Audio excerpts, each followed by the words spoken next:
Okay, today we're taking a look at a very conventional chord progression. It's considered to be like a D major chord walk down. It's used in tons of songs. It's foundation of Mr. Bojangles by Jerry Jeff Walker, and Piano Man, whole bunch of songs.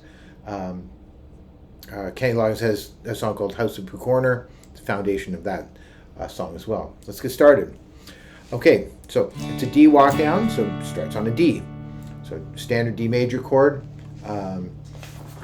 This is a chart for it. Take lessons here. That chart is available. And we have a D, then D with a C sharp at the bass.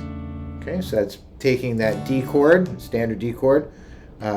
First finger on the second fret of the third string, second finger on the second fret of the first string, and third finger on the third fret of the second string, and then flipping that baby finger over to the fourth fret of the fifth string.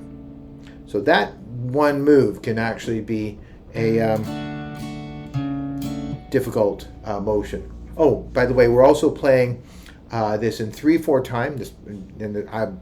It can be played in 4/4, but we're just happening to be playing it in 3/4 today.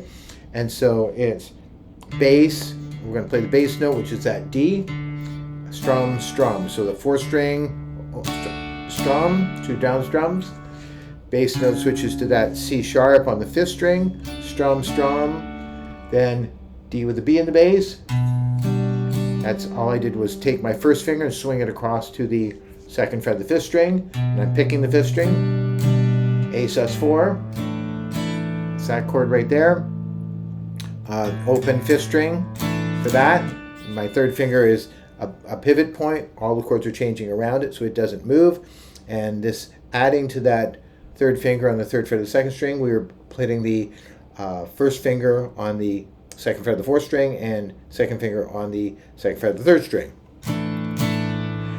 And we're swinging this across to a form of G. It's not a regular G, obviously, but we're, again, leaving that third finger there through the whole progression, and all we've done is swung that second finger across to the third fret of the sixth string. Now we're picking the sixth string as our bass note, then D over F sharp. That's the first finger on the first finger on the second fret of the sixth string, the second finger on the second fret of the third string, of course that third finger remaining on the third fret of the second string. Then E minor 7, that's an open sixth string bass note. We're leaving that finger obviously there while we play the first finger on the second fret of the fifth string and second finger on the second fret of the fourth string. And then A sus4, which we've already played, but to review it, that's the fifth string being picked as the bass note, and adding to the third finger on the third fret of the second string, we're adding the first finger on the second fret of the fourth string and the second finger on the second fret of the third string, like that.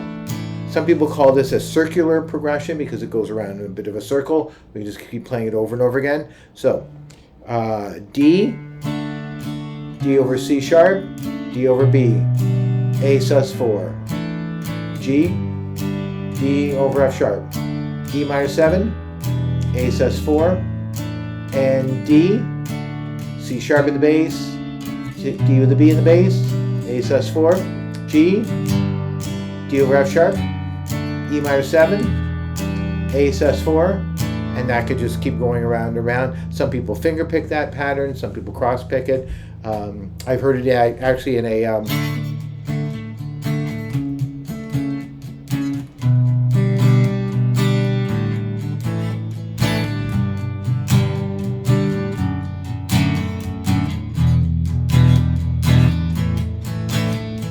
more like a rock, like a pop rock song, that way as well.